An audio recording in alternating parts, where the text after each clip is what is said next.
Dust rose gold in the dying light.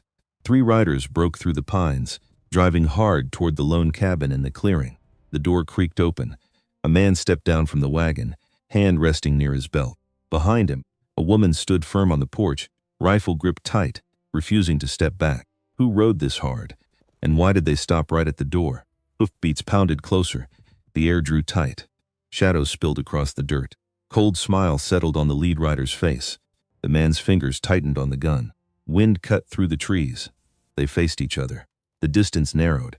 Fingers hovered over triggers. The gavel came down like a door closing on a house that used to be his. Just once. That's all it took. Holt Calloway stood at the back of the room with his hat in both hands and watched a stranger in a gray coat sign a paper that turned 12 years of his life into somebody else's ledger entry. The bank man didn't even look up when he did it. Didn't need to, because to him it wasn't a ranch, wasn't a home, wasn't the barn Holt built with Elias. The summer they were both still young enough to believe hard work was the only debt a man ever had to pay. It was just numbers, and the numbers had lost Mr. Calloway. The banker's voice, flat, practiced, the voice of a man who did this every week and had long since stopped letting it cost him anything. You understand the terms. Holt understood the terms. He'd understood them for 6 months. Ever since the cattle prices dropped and the well went dry, and the banknote came due all in the same brutal stretch of one bad spring. He'd understood them the night he sat at his kitchen table doing the math 3 different ways, hoping the numbers might change their mind if he asked them nicely enough. They never did. I understand, he said. 2 words. That's all he trusted himself with, because if he said more, he was afraid of what would come out, the anger, or worse, the grief. And a man did not grieve in front of a banker. A man walked out of that room with his spine straight and his hat back on his head, and he did not let anyone see the floor drop out from under him even as it was dropping. So he walked, boots on old wood, past the ranch hands he used to pay, past the wall where his father's photograph used to hang, before the bank took the whole building along with everything in it, out into a street full of people who didn't know yet, who wouldn't know until the auction notice went up, who would read his name nailed to a post outside the mercantile, and feel that small guilty relief people feel when a misfortune belongs to somebody else. Until it doesn't. Until it's yours. And then you understand exactly how fast a life can come apart. He rode out to the family plot before he left the county for good. 2 graves. His mother's, weathered soft at the edges now, and beside it, still sharp cut, still new enough to hurt Elias. His brother, 6 months in the ground, and it still didn't feel real most mornings.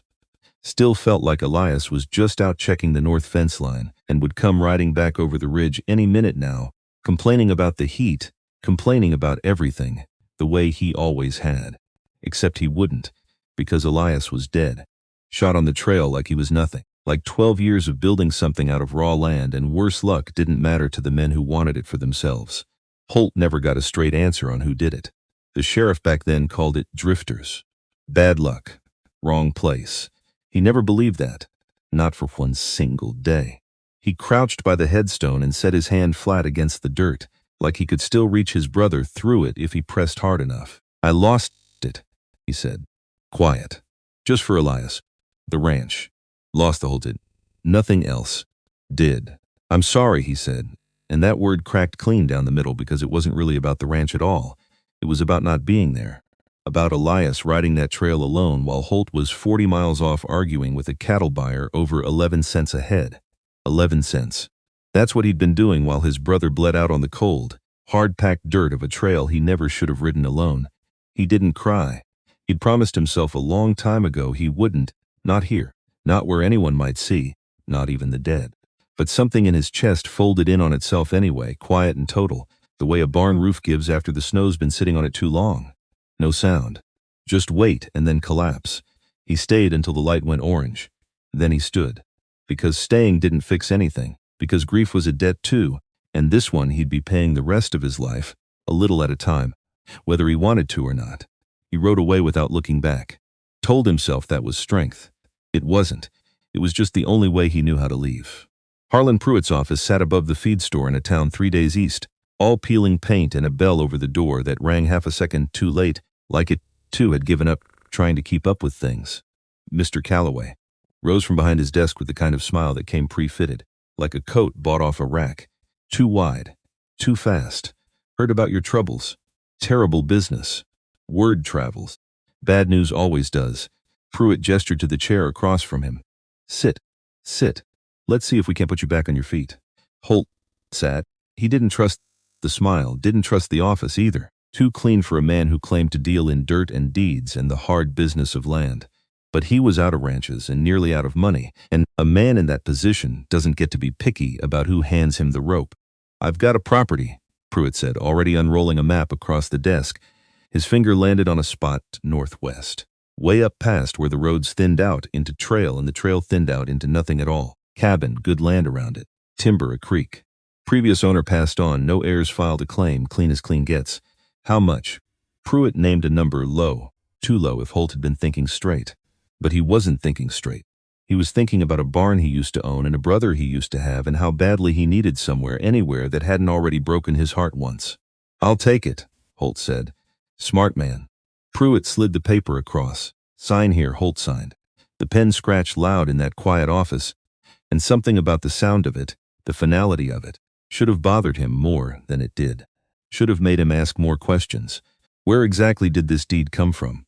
Why was a man so eager to sell, but he didn't ask? Because he wanted badly for something in his life to be simple again. It wasn't going to be, he just didn't know that yet. The trail north took the better part of 4 days. Long enough for a man to think too much, which was the one thing Holt had been trying to avoid since the bank took the ranch. But there wasn't much else to do on the back of a wagon horse except watch the country change. Grass giving way to pine. Pine giving way to rock. The sky pulling in tighter and closer the higher the trail climbed. He thought about Elias. Couldn't help it. Every mile out here looked like the kind of country his brother would have loved. Wild, unclaimed, honest in a way that towns weren't. Elias always said a man could tell everything he needed to know about a piece of land just by standing on it, whether it wanted you there or not. Holt hoped this land wanted him. He was running low on places that did. He thought, too, about the ranch, about the bankman's flat voice, about 12 years reduced to a signature and a closing door. And then, because his mind refused to sit still for long, he thought about the money. The low price, too low, which should have been a comfort, and instead sat wrong in his gut, the way a meal sits wrong when you already know, halfway through eating it, that you shouldn't have trusted the cook. He told himself he was being foolish. Grief made a man suspicious of good luck, that was all. Some men just weren't built to believe things could go right for them twice in one lifetime, except the closer he got, the more that word kept surfacing in his thoughts, sharp and small and impossible to swallow back down. Except nothing about this felt like luck. Felt more like a debt he hadn't been told about yet. One that was going to come due whether he was ready or not. He shook it off. Kept riding. There wasn't anything else to do. By the 4th evening the trail narrowed into pines so tall they blotted out half the sky, and somewhere past a bend thick with wild grass, he saw it. A cabin. Small. Solid-looking log walls silvered with weather but sound. Smoke rising soft and steady from the chimney. Smoke. Holt sat very still on the wagon seat and stared at that thin gray ribbon curling up into the evening air, and every instinct in him went cold and sharp at once. An empty cabin didn't have a fire lit. He climbed down slow, left the wagon at the edge of the clearing, hand resting careful near his belt. Not drawn, not yet, but ready, the way a man gets ready when something doesn't add up and he doesn't yet know which direction the trouble's coming from. Bread smell. That was the next thing that hit him. Fresh bread drifting out on the evening air, mixed with wood smoke and pine. Somebody was cooking supper in his cabin. He crossed the clearing without a sound, boots careful on packed dirt, years of ranch work having taught him how to move quiet when quiet mattered. The door sat half open, warm light spilling out onto the porch boards. He pushed it the rest of the way open with 2 fingers, and stopped, because there, standing at a small iron stove with a wooden spoon still in her hand, was a woman. She turned at the creak of the hinge, and for one suspended second, neither of them moved, neither of them spoke. She just looked at him, steady, unflinching, the kind of look that measured a man clean through before deciding what to do about him, and he looked back, hat still in his hand, every rehearsed word he'd been carrying up that trail for 4 days, gone clean out of his head. She was not what he expected. Not thin and worn the way he'd pictured a squatter, if his mind had bothered to picture anything at all. She stood solid and unhurried in the lamplight, dark hair pulled back loose from a day of work, sleeves rolled to the elbow, Flower stood pale across her forearms. There was nothing small about her, and nothing about the way she held herself suggested she thought there should be.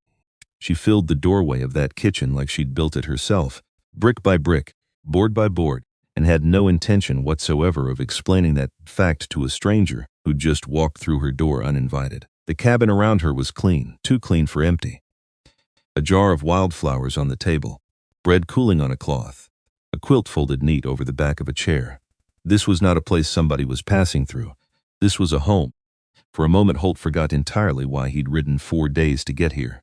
Forgot the deed folded in his coat, the bankman's flat voice, the 12 years he'd lost to a signature on a table. All of it seemed to fall away, small and distant, next to the plain fact of a woman standing in a kitchen that was unmistakably, entirely her own. "You must be Calloway," she said. Her voice came even, unbothered or good at sounding it. "Was wondering when you'd show." Holt found his voice somewhere near the bottom of his boots. "You were expecting me." "Wasn't hard to guess." She set the spoon down, wiped her hands on her apron, slow, deliberate, buying herself a second the way people do when they're deciding how much truth a stranger deserves.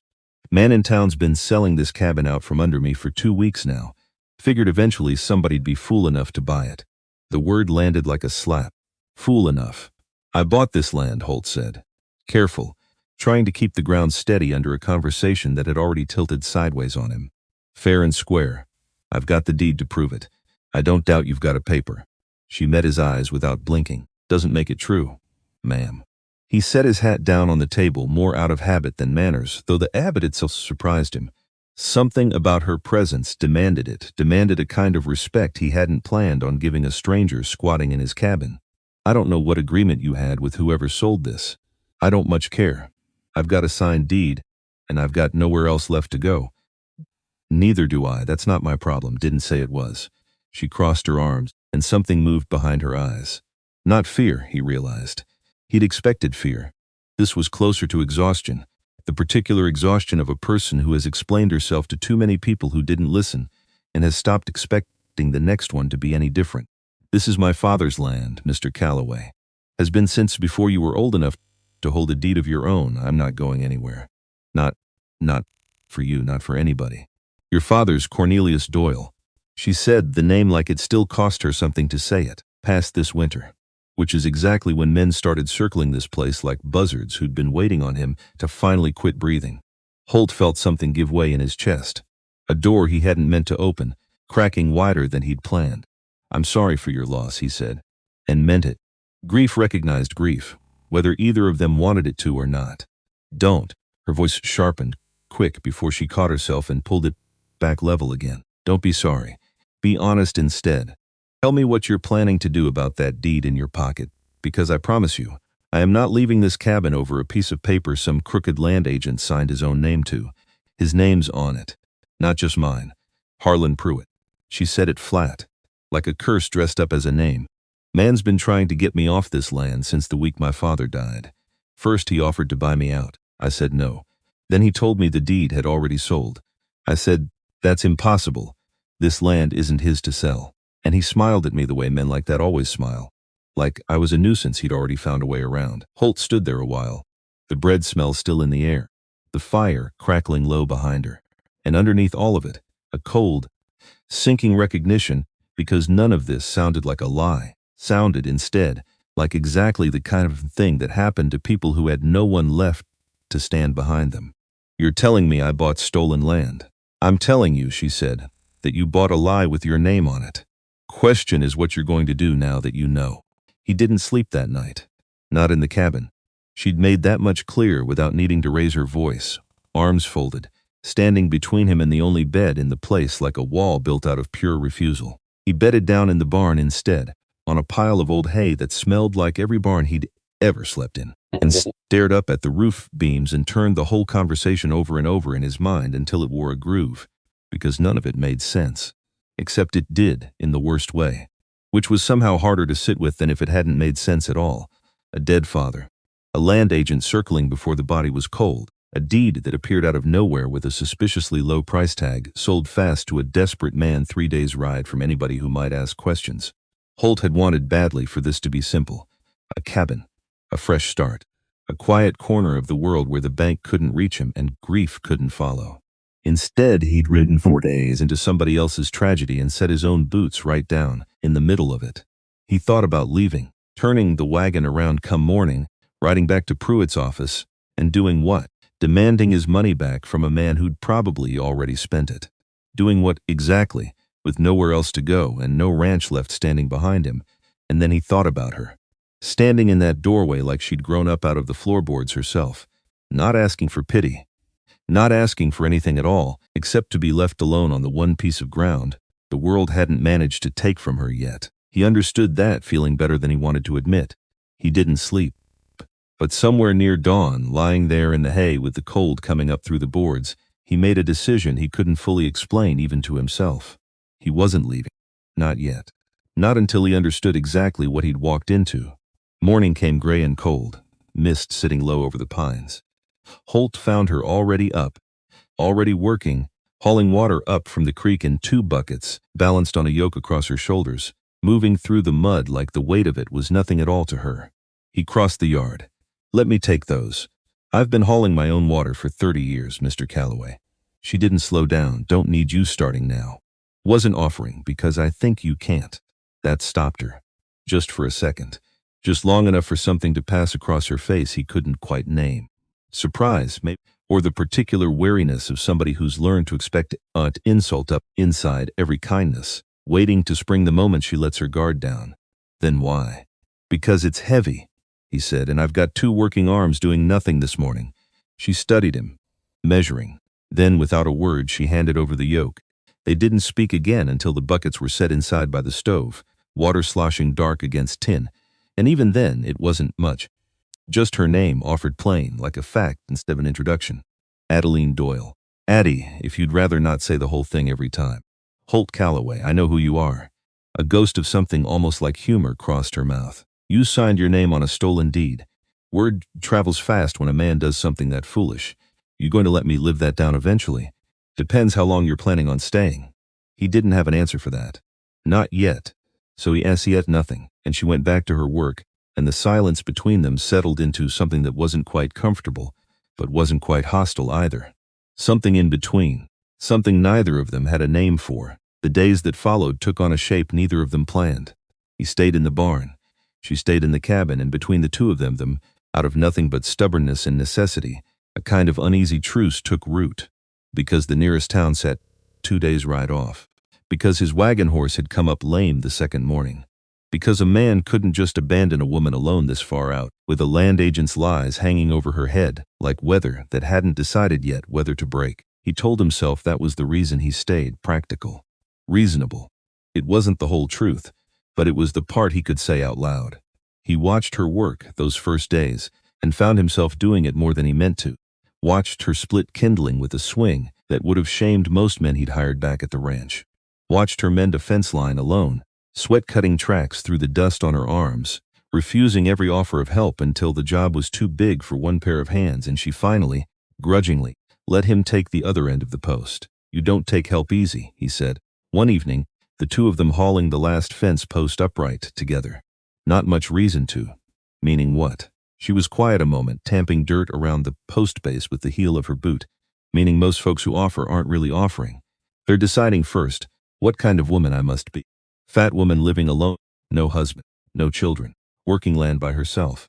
Folks in town got a whole story written about me before I ever opened my mouth. So when a stranger offers to help carry a bucket, forgive me if I take a beat to wonder what he thinks he's owed for it. Holt didn't answer right away because she wasn't wrong, and there wasn't a version of arguing with that which didn't sound hollow.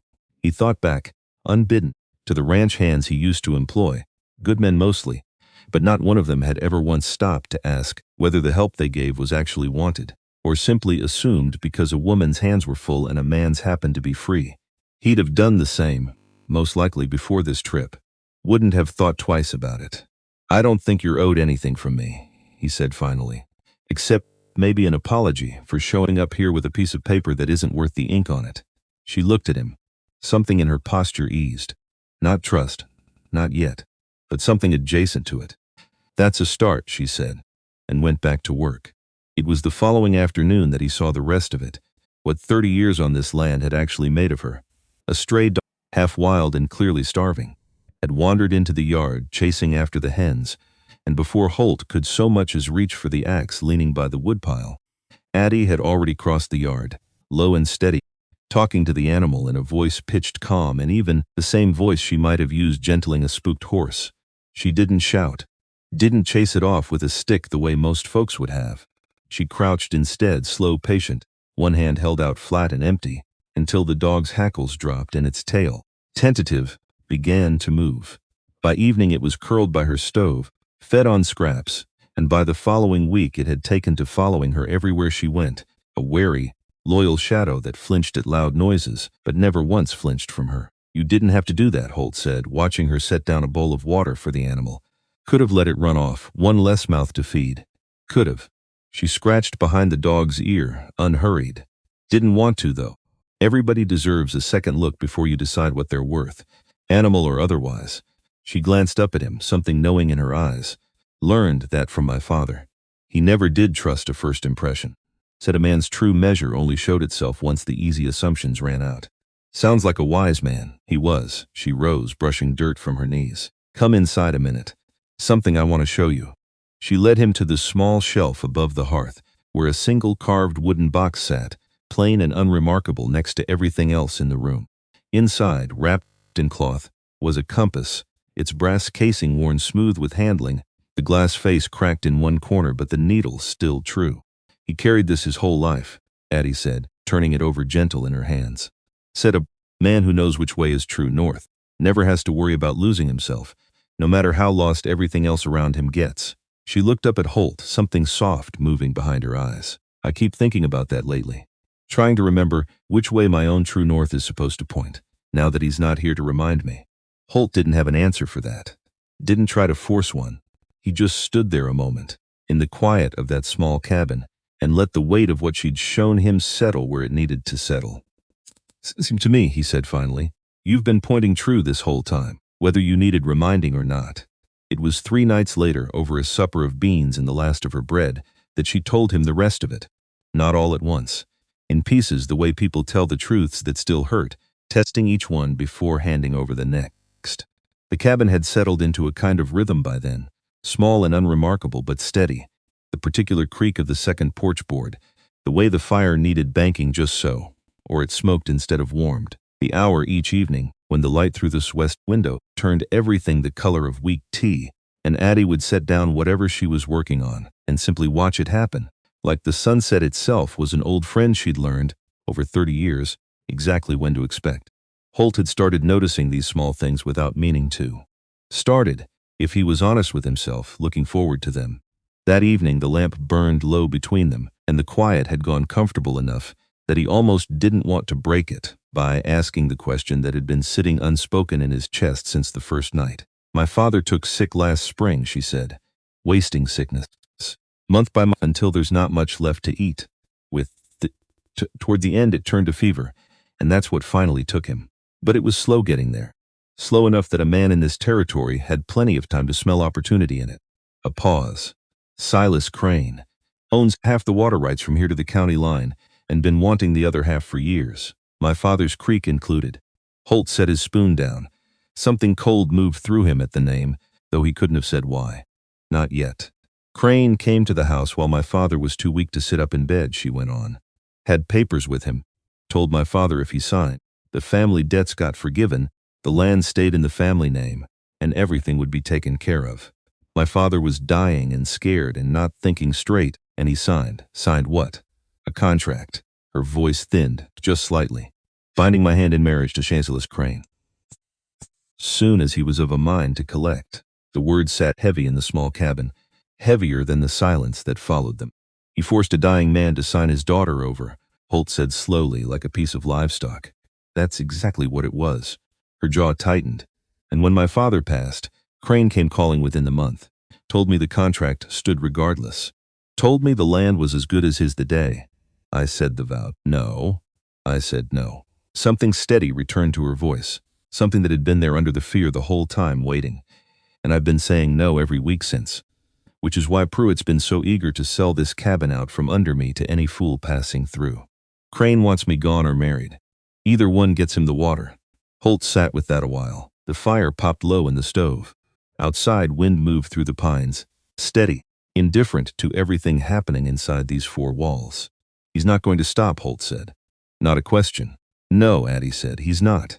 He thought about Elias that night, lying in the barn, staring up at the same roof beams he'd stared at every night since he arrived. A man who wanted land bad enough to force a dying father's hand. A man whose name Holt hadn't heard, not once, back when the sheriff called his brother's death a drifter's crime and closed the file before it was ever properly opened. He didn't know, not yet, whether the two things connected. Didn't have proof of anything. But something in his gut, the same something that had gone cold at the sight of smoke rising from a supposedly empty chimney, told him the two threads of this story were braided together somewhere he hadn't found yet. He thought, too, about the deed folded in his coat pocket. Worthless paper if Addie was telling the truth. And every instinct told him she was. Which meant Pruitt had sold him a lie. Which meant somebody somewhere needed that lie to keep the real story buried. That this land wasn't empty, wasn't unclaimed, wasn't free for any desperate man with cash in hand to walk in and take. Which meant Hal, okay, 4 days from anywhere, had ridden straight into the middle of somebody else's war without ever meaning to enlist. He should have felt afraid. Some part of him did. But underneath the fear sat something else. Something he hadn't felt clean through since the days the bank took his ranch. A reason. A place to stand. A fight that wasn't about numbers in a ledger, but about something a man could actually put his hands on and defend. He fell asleep finally, somewhere past midnight, and didn't dream of the ranch at all. He dreamed of the cabin, of smoke rising steady from a chimney that refused to go cold. A rattlesnake turned up coiled near the henhouse the morning before they were due to ride into town, and Holt was halfway across the yard with the shotgun before he registered that Addie had already gotten there first, moving unhurried, a hoe held loose and ready in both hands. "Stand back," he called. She didn't, she never did, he was learning, when a job was sitting right in front of her waiting to be done. One clean motion, no wasted movement, and the threat was over before Holt had even reached her side. "You could have waited for the gun," he said, breath still short from the run across the yard. Could have. She flicked the hoe clean against the fence post, entirely unbothered. "Didn't need to. Been handling snakes on this land since I was 7 years old, Mr. Calloway. Older than that, if you count the ones my father let me practice on before he trusted me with the real thing."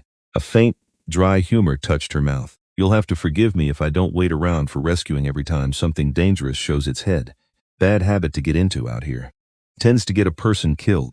Holt looked at her a while, the shotgun still heavy and useless in his hands, and felt something settle into place that had been circling loose in his mind since the morning he'd watched her haul water like it weighed nothing at all. "I wasn't trying to rescue you," he said finally. "No? No."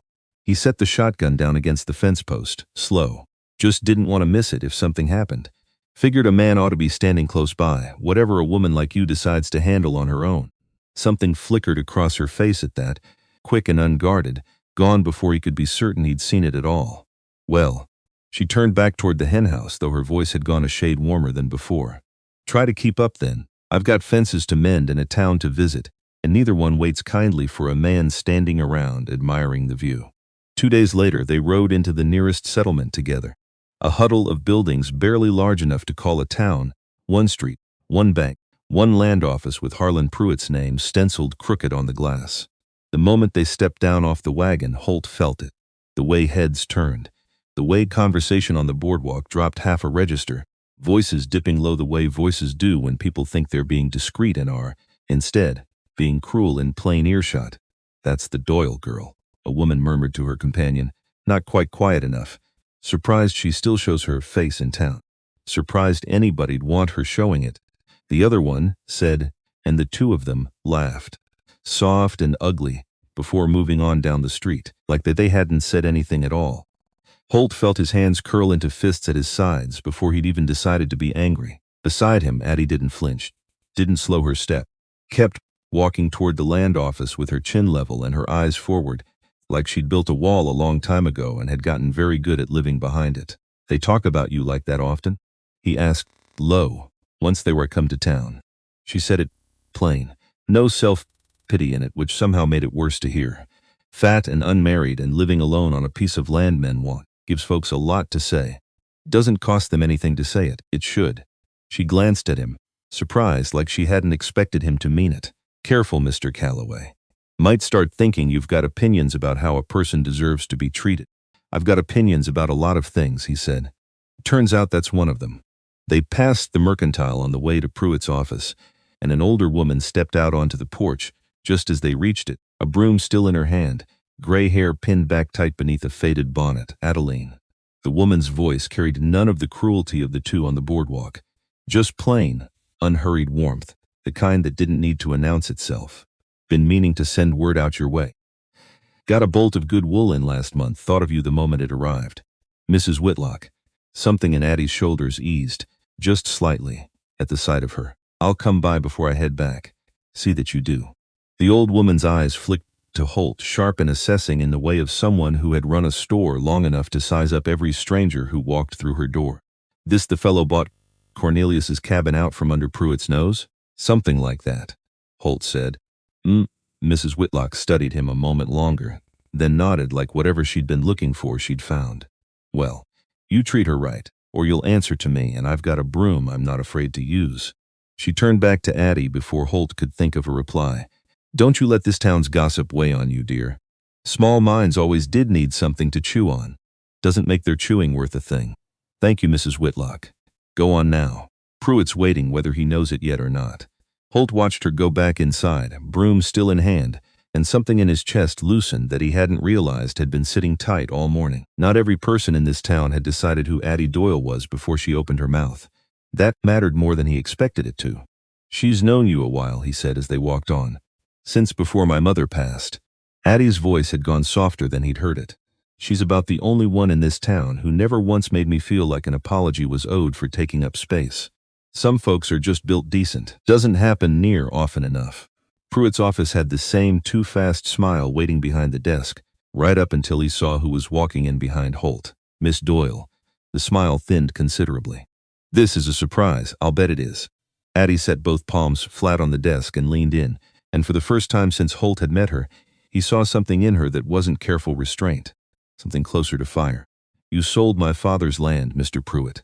Land that was never yours to sell. I want to know exactly how you managed a deed transfer on property that was under lien to Silas Crane's marriage contract. Pruitt's eyes flicked to Holt, then back to Addie, calculating fast. I'm afraid there's some confusion. There's no confusion. Holt cut in, voice low and even, the kind of even that came from a man working very hard to stay that way. I paid for this land in good faith. You told me it was clear title, no heirs, you said, no claims. Was that a lie, Mr. Pruitt? Now, Mr. Calloway, I don't see the benefit of... The benefit, Holt said, is that I'd like to know whether the paper in my coat pocket is worth the fire it'd make burning it. Seems a fair thing to ask a man who took my money. Pruitt's composure cracked just at the edges, a bead of sweat at his hairline, a hand that reached for his collar and then thought better of it. The sale was authorized, he said, too fast now, words tripping over each other. Fully authorized. You'll have to take that up with. Addie's voice flat and hard. Take it up with who, Mr. Pruitt? He didn't answer, didn't need to. The silence answered for him, stretching thin and guilty across that small, too clean office, and Holt understood, with a certainty that settled cold and final in his chest, exactly whose name belonged in the space Pruitt refused to fill. Silas Crane. They rode back to the cabin in silence for the first hour, the truth sitting heavy between them, too large yet to put into words that made any sense. He's going to know we came asking, Addie said finally, eyes fixed on the trail ahead. Pruitt won't sit on this. He'll ride straight to Crane before sundown. Let him. You don't understand what you're inviting, Mr. Calloway. She turned to look at him then, and for the first time, real fear moved behind her steady eyes. Not for herself, he realized. For him. Silas Crane doesn't lose. Not land, not water, not people he's decided belong to him. He'll come here. And when he does, it won't be with paperwork. Holt kept his eyes on the trail, jaw set. Then I suppose we'd better be ready. Why, she said. Quiet, genuine. This isn't your fight. You could ride out of here tomorrow, forget you ever bought this cabin, and nobody would blame you for it. He thought about that. Thought about a ranch he'd lost to numbers on a ledger. Thought about a brother buried under cold dirt. Because he stood between somebody and something they wanted badly enough to kill for. Because I already lost one home to men who thought they were owed whatever they wanted, he said. I'm not standing by and watching it happen to somebody else's. She didn't answer right away. When she did, her voice had gone soft in a way he hadn't heard from her yet. Not fragile, never that, but something quieter, something that had let its guard down half an inch and was deciding whether to trust the ground under it. "That's a dangerous thing to promise," she said. "I know, I'm holding you to it anyway." They reached the cabin as the light was going long and gold across the clearing, shadows stretching thin between the pines. Holt was still turning the day over in his mind. Pruitt's guilty silence, the weight of the name, neither of them had needed to say out loud, when Addie went suddenly still beside him on the wagon seat. "Listen," she said. He listened. Hoofbeats. Distant yet, but coming steady, coming fast. More than one horse cutting hard through the evening quiet. Addie's hand found his arm, gripping tight. "That's not Pruitt," she said, and her voice had dropped to something low and taut, something that had lived through this exact sound before and knew precisely what it meant. "Pruitt doesn't ride that hard. That's men who already know what they're going to find when they get here." Holt's hand moved, slow and certain, to rest against his belt. 3 riders broke the tree line at the edge of the clearing, dust rising gold behind them in the last of the light, and came on toward the cabin like men who had never once in their lives had a reason to slow down for anybody. Holt stepped down from the wagon, squared his shoulders, stood between the cabin door and whatever was riding toward it. Whatever came next, he was not moving. The riders didn't slow until they'd nearly reached the yard, dust rolling up gold and thick behind them in the last of the light. Holt stood his ground, feet planted, hand resting near his belt but not drawn. A man who draws too early looks scared, and scared men make mistakes. Behind him, he heard the door creak, felt Addie step out onto the porch instead like any sensible person would have. "Get back," he said low. No one word. Flat. Final. And somehow it didn't surprise him at all, not from a woman who'd been standing her ground on this land longer than he'd known her. The lead man swung down first. Tall, broad through the shoulders, a black coat too fine for trail dust, a face that had the kind of handsome carved into it that made a person trust him half a second before they had reason not to. Silas Crane. Holt didn't need an introduction. Something in the man's bearing told him everything Addie's stories hadn't quite finished saying. The easy confidence of a man who had never once in his life been told no and made it stick. The other 2 dismounted behind him. One thin, restless-eyed, hand never far from his gun. The other older, quieter, something tired sitting behind his eyes that didn't match the menace the moment called for. Amos Tate, though Holt didn't know that name yet. "Well?"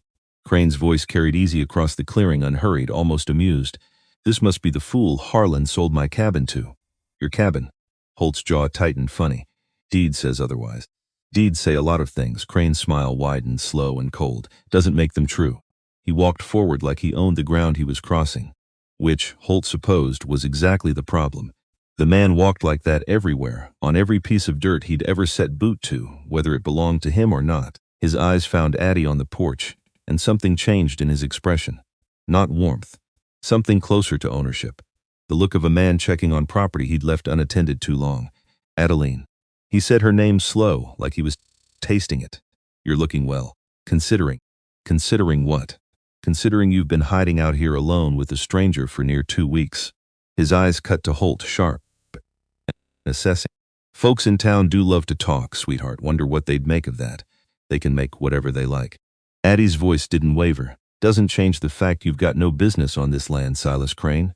"No business." He laughed, short and humorless. "I've got every business here. This is my wife's land." The word landed in the clearing like a struck match. "I'm not your wife," Addie said, and something in her voice cracked wide open. Not fear, Holt realized. Fury held under lock for a long time, finally finding daylight. That contract was signed by a dying man too weak to hold a pen straight, and you knew it when you put it in front of him. Contracts don't care how a man's feeling when he signs. Crane's tone stayed maddeningly pleasant, the tone of a man discussing weather instead of a woman's whole life. Only care that the ink's dry. Holt stepped forward, putting himself square between Crane and the porch. "The lady says no." Seems like a complete sentence to me. Crane's gaze slid over to him, measuring, unbothered. "And who exactly are you to be speaking for her?" "Nobody's speaking for her. I'm speaking for myself." Holt held his ground. "And I'm telling you to get off this property." "This is amusing." Crane's smile didn't waver, but something colder moved in behind it. A man loses his ranch, buys a worthless deed off a con artist, and decides that makes him the law out here. "That about the shape of it?" "Shape of it," Holt said, "is your trespassing. Twice over. once on the land, once on a woman who's told you no more times than any man ought to need.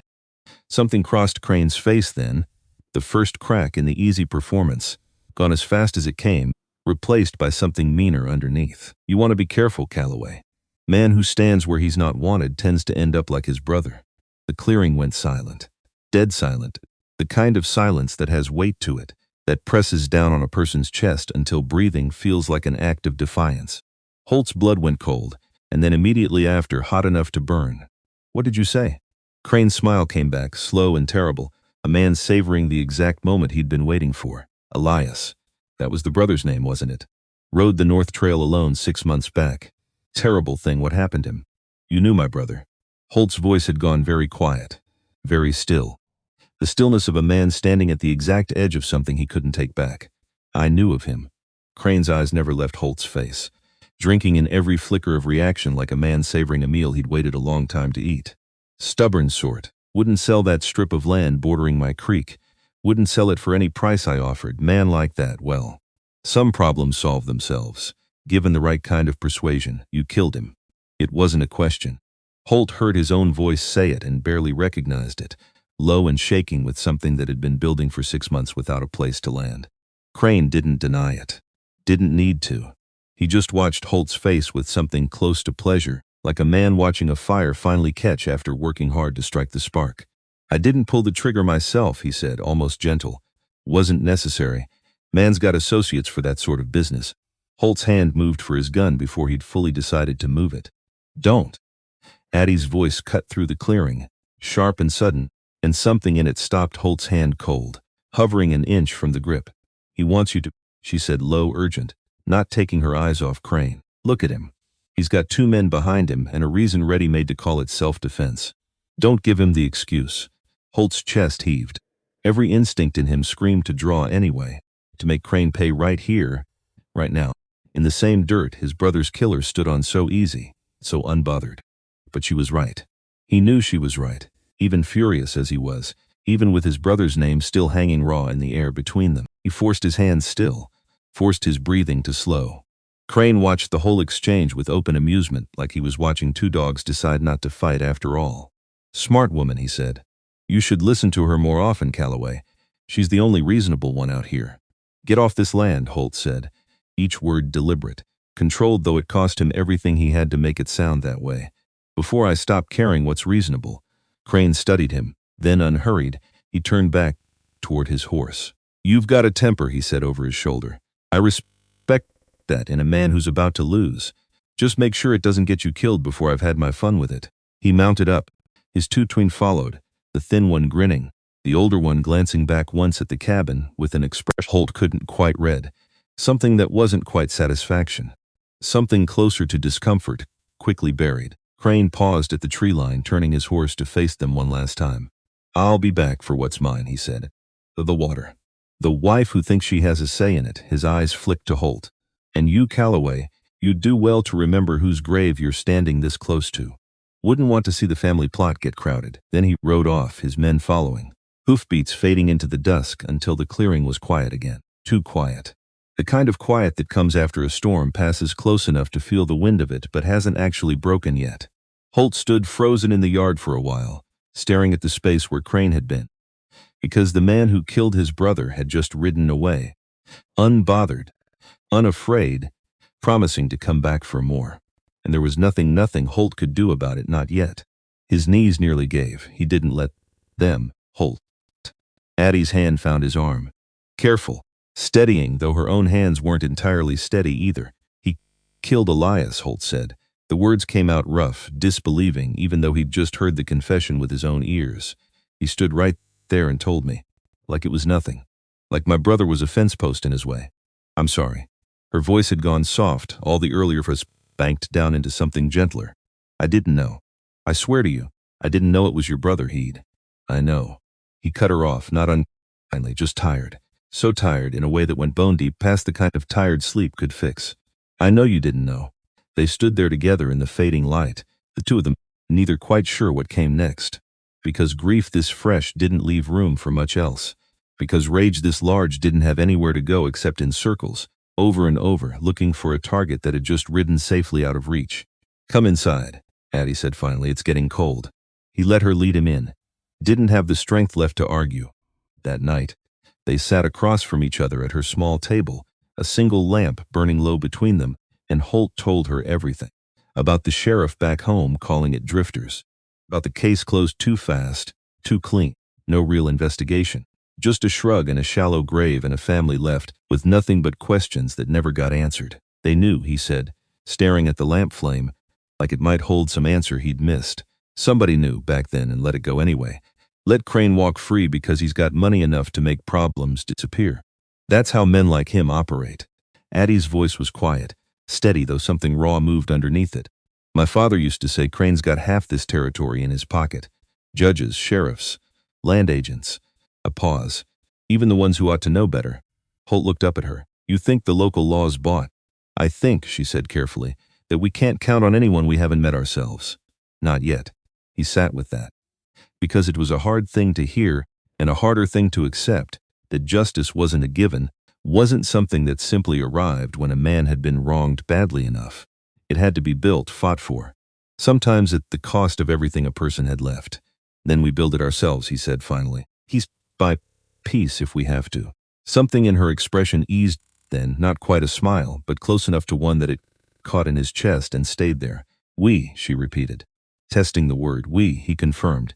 Grief doesn't wait politely for a person to be ready for it. It came for Holt in the middle of that night, hard and sudden, the way it always did. Not while he was thinking about Elias, but while he was thinking about something else entirely, something small and unrelated, and then all at once the wall gave way, and there was nothing behind it but loss. He woke sometime past midnight in the barn, chest tight, breath coming ragged, and for a while he couldn't tell if he was awake or still caught inside a dream where his brother was alive and laughing, and none of this had happened yet. He sat up, pressed the heels of his hands against his eyes, because it wasn't fair, because Elias had done nothing but refused to sell land that was rightfully his, and that refusal had cost him his life, and the man responsible was riding free tonight, under the same stars Holt was sitting under, sleeping easy, untroubled, while Elias slept forever under cold ground 3 days' ride from here. Until the anger burned itself down into something quieter, something that hurt worse in its way, because there was nowhere left for it to go. He didn't cry, told himself again that he wouldn't. This time, though, the lie didn't quite hold. A single silent tear escaped before he could stop it, tracing down through the dust on his cheek, and he let it. Just the one. Just this once in the dark, where no one could see him be anything less than steady. Then he wiped his face, breathed, and by the time dawn came gray through the barn slats, he'd already decided what came next. They needed help. More hands than his own too. More allies than one woman with a rifle, and a lifetime of practice standing alone against men who'd never had to answer for anything. He needed to find someone who'd known Elias. Someone who might know something the sheriff back home never bothered to ask. Nate Pickens. Addie said the name over breakfast the next morning, turning it over like she was testing whether it fit the shape of the problem. Old cowhand. Used to work cattle drives with half this territory before his leg gave out on him. If your brother ever passed through Larkspur Hollow, Nate would have crossed paths with him. Man knows everybody. Everybody's business, too. Trustworthy? More trustworthy than most. A faint wry twist to her mouth, which isn't saying a great deal out here, but it's something. They rode out together that afternoon, the cabin left locked and quiet behind them. Addie's were full across her lap the whole ride, eyes scanning the tree line out of habit now instead of fear. Holt noticed that about her, how quickly the fear had folded itself into readiness instead, how she didn't waste energy being afraid when she could spend it being prepared. He found himself, more than once on that ride, glancing over at her without meaning to. Not out of suspicion anymore.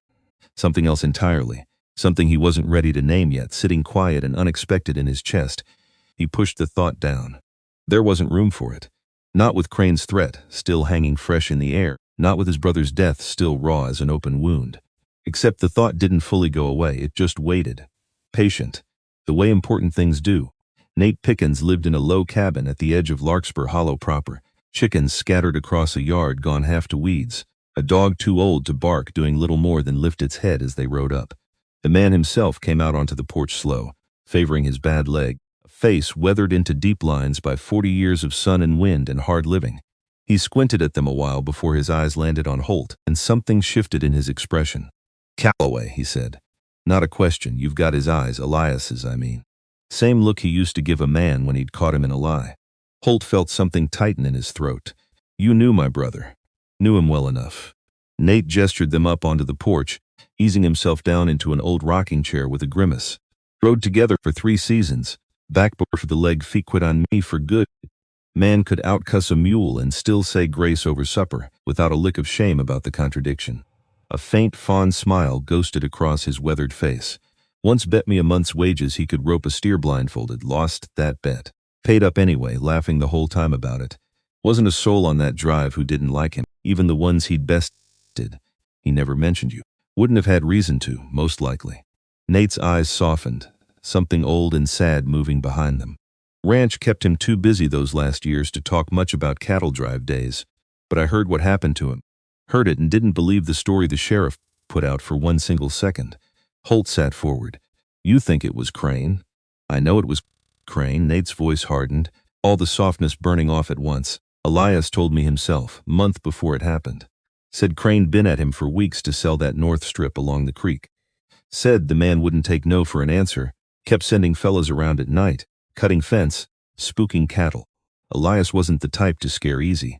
Told Crane to his face he'd sooner burn the land himself than hand it over. And a month later he was dead." "A month later he was dead," Nate confirmed. Quiet. Final. "And the sheriff back then? Man's long since moved on. Mind you. Different fella wears the badge now. Closed the case in 3 days flat. Called it drifters. Didn't even bother sending anybody out to look at the body proper before they buried him." Holt's hands had curled and fell to his knees without him noticing. "Why didn't you say something?" "Back then. Said plenty." Something bitter crossed Nate's face. "Said it to the sheriff. Said it to anybody who'd listen. Nobody wanted to hear it. Crane's got money greasing every wheel in this county, and a busted-up old cowhand with a bad leg and no proof doesn't carry much weight against that. You've got proof now?" Nate was quiet. Then, slow, he shook his head. "Not proof a court would take. Just what I heard and what I know in my gut, but..." His eyes flicked between the two of them, something sharpening in his gaze. "If you two are fixing to go after Crane proper, you're going to need more than my gut feeling to do it. You're going to need something with his name on it. Something he can't smile his way out of." "There might be something," Addie said slowly, and both men turned to look at her. "My father kept records. Water rights, land surveys, everything going back before Crane ever showed his face in this territory. If Crane's been buying up water claims illegally, forcing folks into bad contracts the way he did with my father, there'd be a paper trail somewhere. My father was careful that way. Meticulous. Even sick as he got toward the end." "Where would he have kept something like that?" Holt asked. "I don't know." Frustration flickered across her face, quick and sharp. "I've been through the cabin twice since he passed. Never found anything like that. But my father wasn't a man who trusted paper sitting out in the open. If it exists, it's hidden. Somewhere he thought was safe." Nate leaned forward in his rocking chair, wincing at the movement. "Cornelius Doyle was careful his whole life. If there's a hiding spot on that property, it won't be an obvious one. Man built that cabin with his own 2 hands. Wouldn't surprise me if he built himself a place to keep secrets while he was at it." Addie's eyes went distant a moment, thinking. "There's a loose board," she said slowly, "under the floor near the hearth. I always figured it was just settling, the wood warping with age. Never thought to check underneath." "Might be nothing," Holt said. "Might be everything," Nate countered. "Only one way to find out." They rode back to the cabin as the light began stretching long and gold across the trail, urgency thrumming under every mile now, the conversation with Nate lending shape to a plan that had, until that moment, been little more than fury with nowhere to go. They found the loose board exactly where Addie remembered it, a single plank near the hearth, slightly warped, slightly raised at one corner where 30 years of boots hadn't quite worn it flush with the rest of the floor. Holt pried it up with the edge of a hunting knife, careful, patient, while Addie knelt beside him with the lamp held close. Underneath, wrapped tight in oilcloth against the damp, sat a small wooden box. Neither of them spoke for a moment, just looked at it sitting there in the lamplight, 30 years of a dying man's caution finally coming due. "Open it," Addie said. Her voice had gone very quiet. Holt lifted the box free, set it on the table between them. The latch was simple, old, and it gave way easy under his thumb. Inside papers, dozens of them, yellowed with age but carefully preserved, folded tight, and stacked neat the way a careful man organizes things he means to matter later. Addie's hands trembled slightly as she lifted the first sheet free. Water rights, she breathed. This is Holt. This is every water claim filed in this valley for the last 20 years. Original filings, survey markers, and look, her finger traced down the page, stopping hard on a name. Look at the dates on Crane's claims. Half of these were filed after my father's, on land he never legally surveyed. He's been building his whole empire on paper that shouldn't exist. That's not all. Holt had pulled another sheet free, and something in his voice had gone tight, urgent. Addie, look at this one. She leaned over his shoulder and went very still. It was a letter. Not a legal document. A personal letter, dated some 8 months back, unsigned but written in a hand neither of them recognized. Short, careful. The kind of letter a person writes when they're trying to say something dangerous without quite saying it outright. Mr. Doyle, you should know Crane's men have been asking after the Callaway Ranch's north boundary. Same as they asked after yours before the contract. Thought you'd want warning given what happened before. Given what happened before. Your father knew, Holt said slowly. He knew Crane was going after other landowners the same way he'd gone after him. He knew about my brother, or knew something was coming for him, months before it happened. He never said anything. Addie's voice had gone thin, disbelieving. He never once mentioned he was protecting you. Holt said it quiet, understanding dawning even as the words left him. A dying man, already forced into one contract with Crane, trying to keep his daughter as far from that danger as he could. Didn't want you carrying a warning that might get you killed too. Addie sat down hard in the nearest chair, the letter still clutched in her hand, and for the first time since Holt had met her, something in her composure fully broke. He tried to warn your brother, she whispered, and it didn't matter. Elias died anyway. They sat with that a while, the lamp burning low, the fire ticking soft in the hearth. Two people who'd each lost someone to the same man's greed, sitting together now with proof of it finally in hand, and neither of them quite ready to speak. This is enough, Holt said finally. This has to be enough. A sheriff who actually does his job, a judge who isn't in Crane's pocket. This is the kind of proof that puts a man away. If we can find someone willing to use it. Addie's voice had steadied some, though her eyes stayed red-rimmed in the lamplight. Silas Crane isn't just going to let a box of old papers end everything he's built. The moment he learns this exists. She didn't finish the sentence. Didn't need to. Then we don't let him learn, Holt said. Not until we're ready. Not until we've got somewhere safe to take it, and someone who'll actually listen. Before she wrapped them away, Holt spread the rest of the papers out across the table one more time, wanting to understand the full shape of what they'd found. There were more names than just Doyle and Callaway. A dozen at least, families scattered across the valley, who'd sold land to Crane at prices too low to be honest, or signed contracts too convenient to have been freely given. A widow near the county line who'd lost her husband's claim within a month of his passing. A pair of brothers up near the ridge who'd been burned out of their cabin the same season Crane's water rights mysteriously expanded to cover their creek. Names Holt didn't recognize, faces he'd never seen. All of them threaded together by the same patient, grinding cruelty.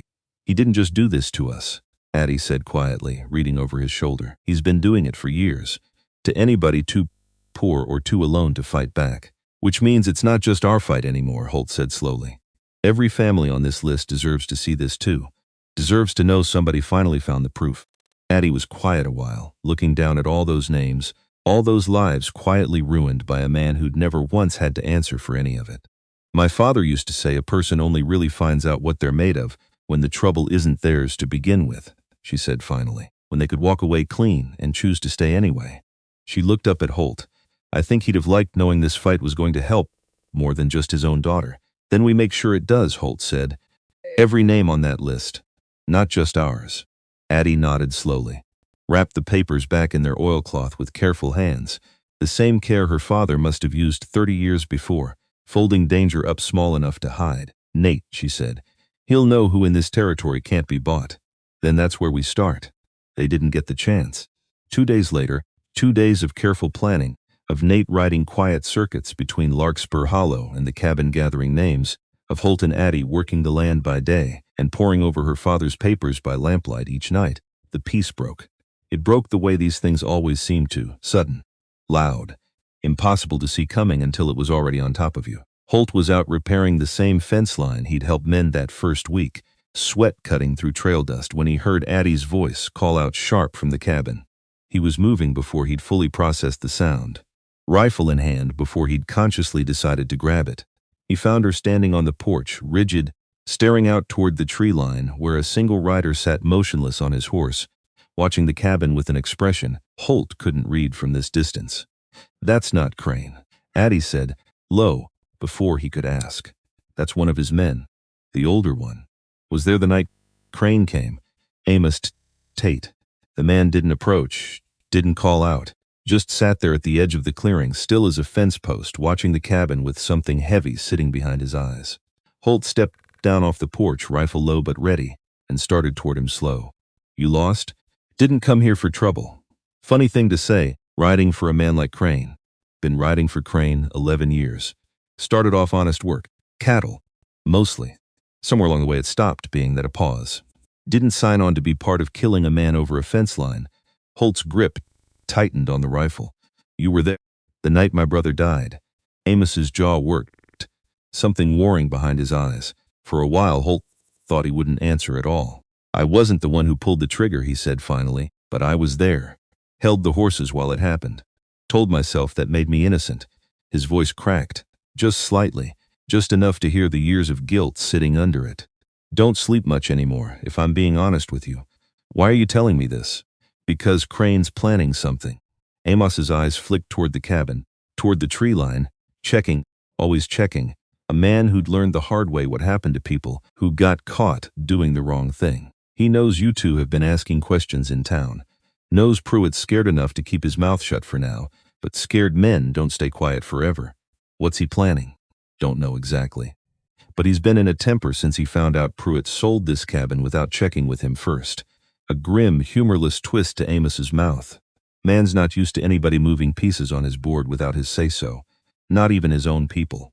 That caught Holt's attention sharp. Pruitt didn't tell him. Didn't tell him a thing. Sold you this cabin quick and quiet, pocketed the money, figured he'd smooth it over with Crane later or not at all. Amos shook his head slowly. There's a crack between those two now. Wide one. Crane doesn't forgive being made a fool of, even by his own man. "Why are you telling me any of this?" Holt asked again. "You could have kept riding for Crane. Kept your head down. Instead, you rode all the way out here to warn a stranger."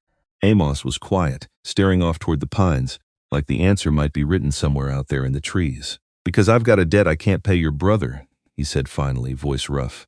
"This is the only way I know to start trying." Holt studied him a moment longer. "You ever speak with him, Elias, I mean?"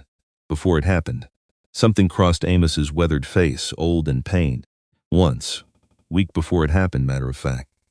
He caught me, watching his herd from the tree line, doing Crane's scouting, and instead of running me off with a gun, the way most men would have, he rode straight up and asked if I wanted coffee. A rough, disbelieving huff of breath. Sat with me an hour. Talked about nothing in particular. Cattle prices, weather, whether the winter was coming in early. Man had every right to put a bullet in a stranger caught watching his land, and instead he just talked to me like I was worth talking to. That sounds like him. Made it worse after." Amos's voice had gone thin. Knowing the one man in Crane's way who'd treated me decent was the one Crane decided needed removing. Told myself for months it wasn't my doing, wasn't my hand on the trigger. He shook his head slowly. "Doesn't change much, telling yourself that. Still held the horses.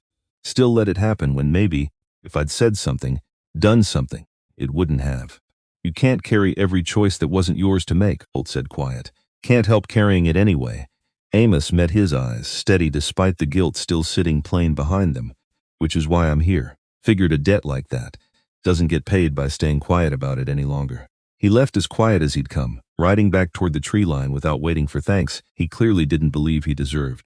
The following days moved fast, urgency building with every hour that passed. Nate returned with news. A name finally, of a circuit judge, scheduled to pass through the county seat within the month. A man with a reputation, rare and precious in this territory, for actually caring what the law said instead of what money could buy. If they could get Cornelius Doyle's papers into his hands before Crane got wind of it, they might finally have a chance at real justice. But time was the one thing they didn't have in abundance. Pruitt, true to Amos's warning, hadn't stayed quiet forever. Word reached them through Nate that the land agent had finally confessed everything to Crane. The unauthorized sale, the fast money, the fear of what might happen once. Holt and Addie started asking too many questions. and Crane, predictably, hadn't taken the confession well. Pruitt's holed up in his office, refusing to see anybody, Nate reported grim, on his last visit to the cabin. Word is Crane threatened to burn the whole land office down around his ears if he doesn't fix what he broke. And fixing it way Crane sees it means making sure the two of you never make it to that judge. Addie's face had gone pale but resolute. Then we move faster than he expects. Or Holt said slowly. An idea forming, dangerous and uncertain. We make him come to us on our terms instead of his. The idea took shape over the following 2 days. Reckless, both of them knew it, but reckless in the particular way that sometimes proved the only option left to people who'd run out of safer ones. They would send word to Crane themselves. Let him know, plainly, that his crimes were documented, that a judge who couldn't be bought was coming, that his empire of stolen water and forced contracts was standing on ground about to give way beneath him. Not to negotiate. Never that. But to draw him out into the open, on their timing, instead of his, where witnesses could see whatever happened next instead of it happening quiet and unremarked the way it had happened to Elias. The message went out the next morning, carried by Nate into Larkspur Hollow and left, deliberately, where it would reach Crane's ears fast. A public notice, nailed to the board outside the land office, plain enough that half the town would read it before noon. Water rights claims filed by Silas Crane against Doyle property under investigation. Original survey records recovered. Circuit judge to review documentation upon arrival in county. Simple, cold, and utterly impossible for a man like Crane to ignore. Nate rode out that same evening with news of how the town had taken it, and there was something in his face Holt hadn't expected. Not worry, something closer to wonder. You should have seen it, Nate said, easing himself down onto the porch step with a grimace. Half the boardwalk gathered round that notice like it was a hanging announcement. And the strangest part, most of them weren't whispering ugly this time. Whispering hopeful, if you can believe such a thing about that town. Hopeful, Addie repeated, like the word didn't quite fit the shape of what she'd come to expect from Larkspur Hollow. Ruth Anders was there. Widow woman lost her claim near the county line couple years back. Always figured it was just her own bad luck. Nate shook his head slowly. Read that notice twice through, and I watched her go from confused to crying right there on the boardwalk. Word's already moving that Crane's dealings go a lot further than just your family. Addie. Folks are starting to wonder if maybe their own bad luck wasn't luck at all. Mrs. Whitlock was asking after you both, he added. Told anybody who'd listened that she always knew Cornelius Doyle's girl had more grit in her than this whole territory gave her credit for. Made a point of saying it loud enough for the wrong ears to hear, too. A faint, proud smile touched the old cowhand's face. Reckon you've more folks in your corner than you knew going into tomorrow. Doesn't erase the danger, but it's not nothing. Addie was quiet a while, taking that in. Strange, she said finally. Spent so many years believing that town had already decided everything it was ever going to decide about me. Didn't expect it might still have room left to decide something different. Folks surprise you, Nate said, when somebody finally gives them a true thing to stand behind, instead of just gossip to chew on. Doesn't happen often, but it happens. Holt stood in the cabin doorway that night, watching the tree line for whatever came next. He didn't have to wait long. The rider came alone this time. No armed escort, no show of force, just Crane himself, on a fine dark horse, moving slow and deliberate through the gathering dusk, like a man who'd already decided exactly how this conversation would go. He stopped at the edge of the clearing. Didn't dismount. Bold move, he called out. Nailing my business to a public board like a wanted poster. Holt stepped out onto the porch, Addie close behind him, rifle in her hands now, steady, unwavering. Just telling the truth, Crane. Didn't realize that qualified as bold these days. Truth's a dangerous thing to go throwing around loose. Crane's smile had gone thin. All its earlier charm burned away, leaving something harder underneath. Especially truth can't prove. We can prove it. Addie's voice rang clear across the clearing.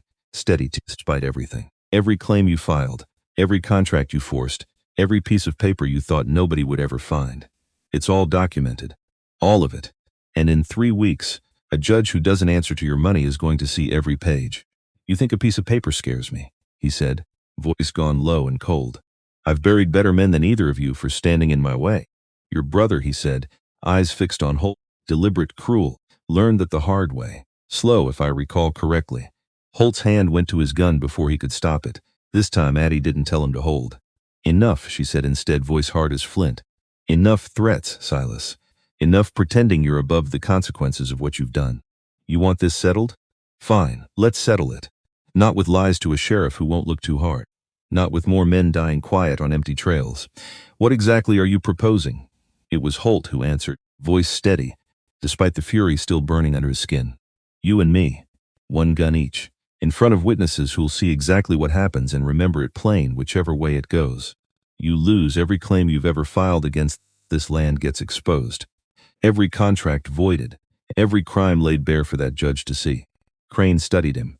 You'd risk your life on a wager like that, for land that isn't even yours, for a woman you've known less than a I'd risk it, Holt said, because somebody has to be the one who finally doesn't back down. Might as well be me. Crane was quiet, and for the first time since he'd ridden into that clearing days ago, something like genuine surprise crossed his face. The surprise of a man who has spent his entire life being obeyed, suddenly confronted with someone who simply refuses. Slow. That terrible smile crept back across his mouth. Fine, he said. You want your fair fight, Calloway. I'll give it to you. 3 days from now. Dawn. At the clearing past the old mill road. Bring your witnesses. Winner takes everything, the land, the water rights, and whatever or whoever else happens to be standing on it when the smoke clears. He turned his horse without waiting for a response, moving unhurried back toward the tree line. At the edge of the clearing he paused. Looked back one final time. 3 days, Calloway, he said. Sleep well if you can manage it. Then he was gone, beats fading into the dusk, and the clearing fell silent once more. Addie lowered the rifle slowly, her hands trembling now that the confrontation had finally passed. You didn't have to do that, she said, voice unsteady. There were other ways. Safer ways. Maybe. Holt turned to face her, and something in his expression had gone quiet, resolute, the look of a man who had already made peace with a decision he couldn't take back. But safer wasn't going to end this. Not really. Not while a man like Crane still believes nothing can touch him, and if you lose. The question hung between them, raw and unguarded, and neither of them moved to fill the silence it left behind. Then you'll still have the papers, Holt said finally. Still have Nate. Still have a judge coming who'll see the truth laid out plain, whether I'm standing there to see it happen or not. That's not what I asked. Her voice had gone thin, and something in her eyes, something she hadn't let show before, not once, not through any of the danger or grief of the past 2 weeks, finally broke loose.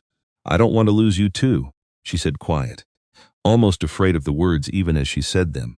I've buried too many people already, Holt Calloway. I don't have room left for one more. He crossed the porch to stand in front of her, close enough now that the space between them had shrunk down to almost nothing. You're not going to lose me, he said. You can't promise that. No, he admitted. I can't. But I can promise you this. Whatever happens in that clearing 3 days from now, it's not going to be because I stopped fighting, not for this land. Not for your father's memory, and not.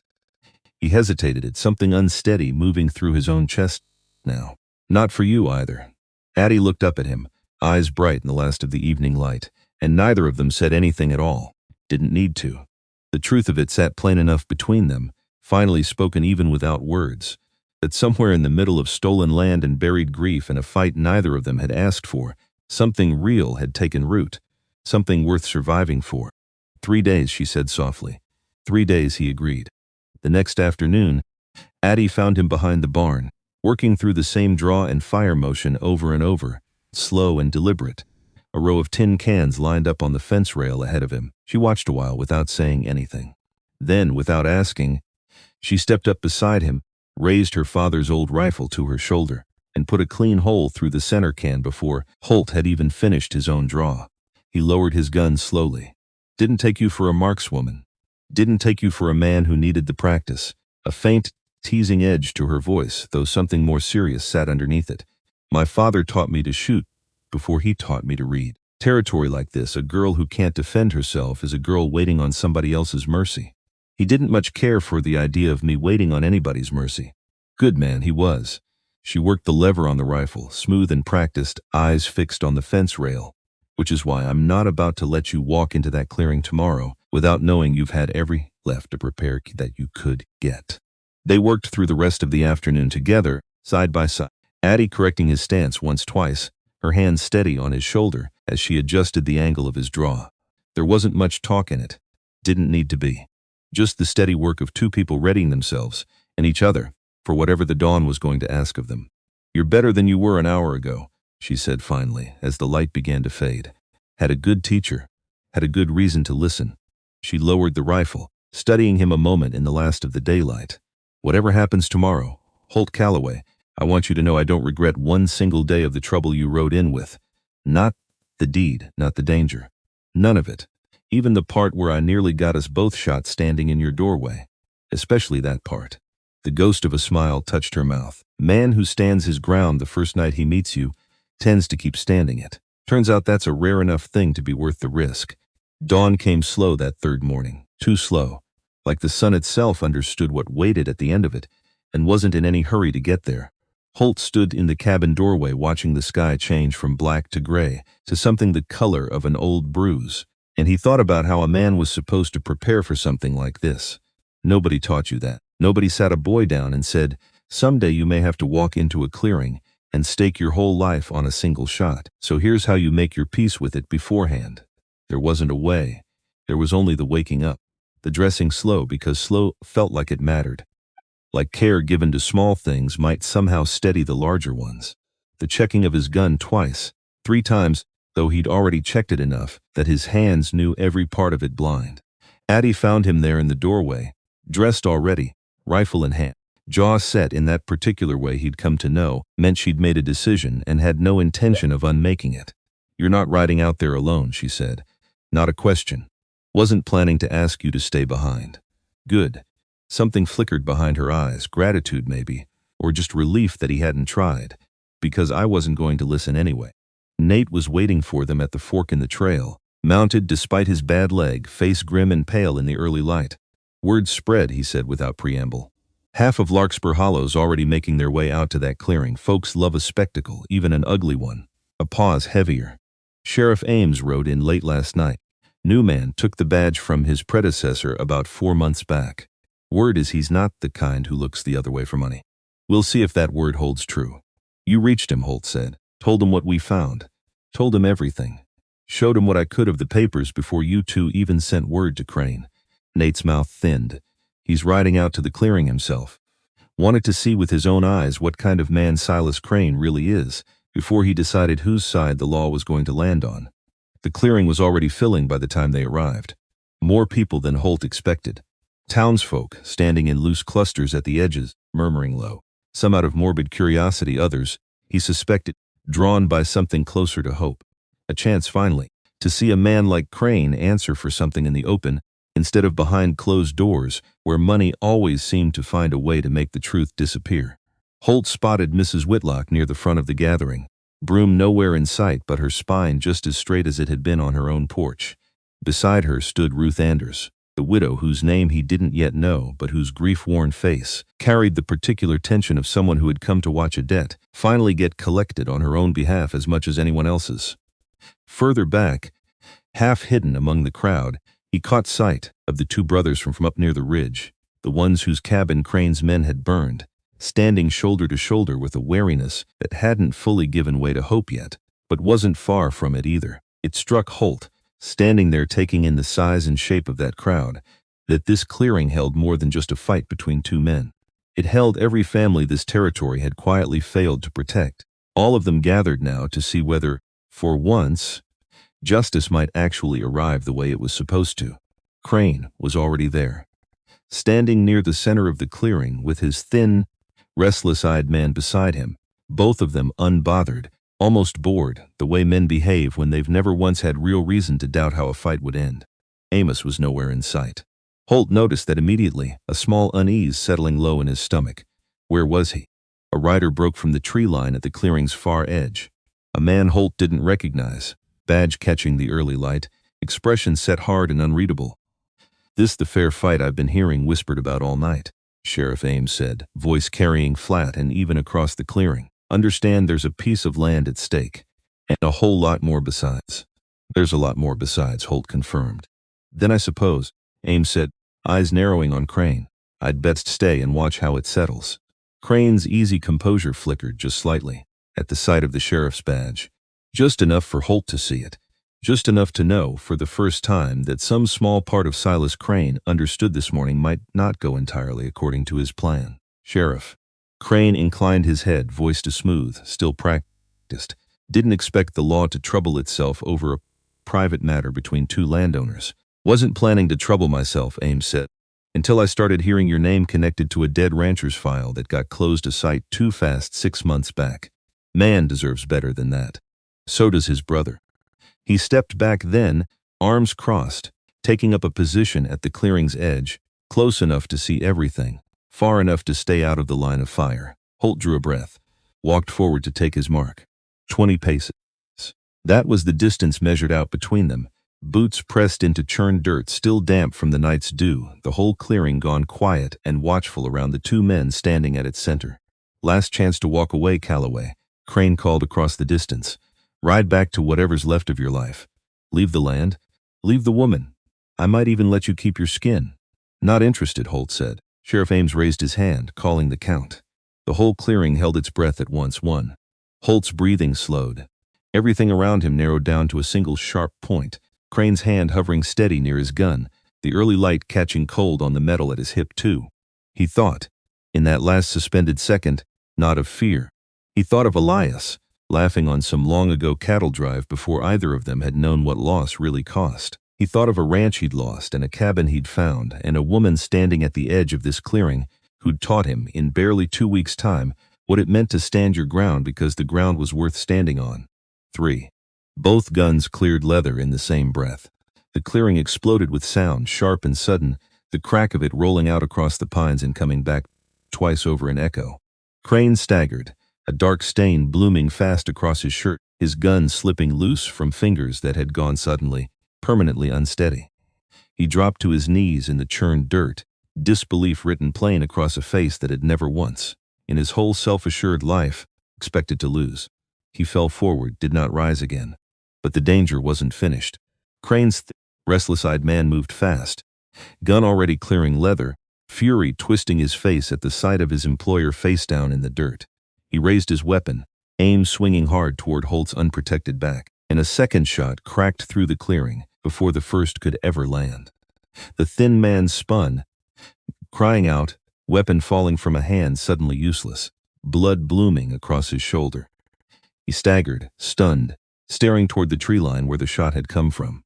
Amos Tate stood at the clearing's edge, gun still raised, smoke curling thin from the barrel, his weathered face set with something that looked, finally, like the piece of a debt paid in full. Enough, he said, voice carrying rough across the silence.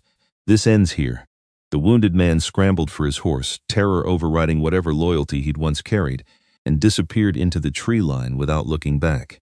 You were there, Holt said, watching the whole time. Told you I had a debt to pay, Amos said simply. He lowered the gun, hands trembling now that the moment had passed. The clearing erupted into motion. Townsfolk surging forward, Sheriff Ames moving fast toward Crane's fallen body to confirm what everyone could already see plain from where they stood. Addie reached Holt first, rifle abandoned somewhere behind her, both hands finding his face, his shoulders, checking frantic for wounds that weren't there. You're not hit, she said, half question, half disbelieving relief. I'm not hit. His own voice came rough, adrenaline only now beginning to drain out and leave something shaking in its place. I'm all right, Addie. I'm all right. She pulled him close then, right there in front of the whole gathered crowd, and neither of them cared one bit who saw, because 3 days of terror had finally broken, and there wasn't room left in either of them for anything except the simple, overwhelming fact that he had lived. Someone in the crowd began to clap, slow at first, and then others joined, an unlikely ripple of relief moving through a town that had spent years being too afraid to say Silas Crane's name above a whisper.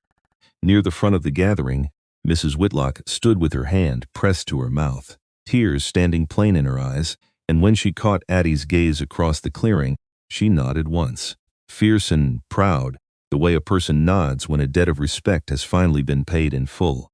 Sheriff Ames knelt beside Crane's body a while, confirming what the whole clearing already understood, before rising slow and turning back toward the crowd. Silas Crane is dead, he announced.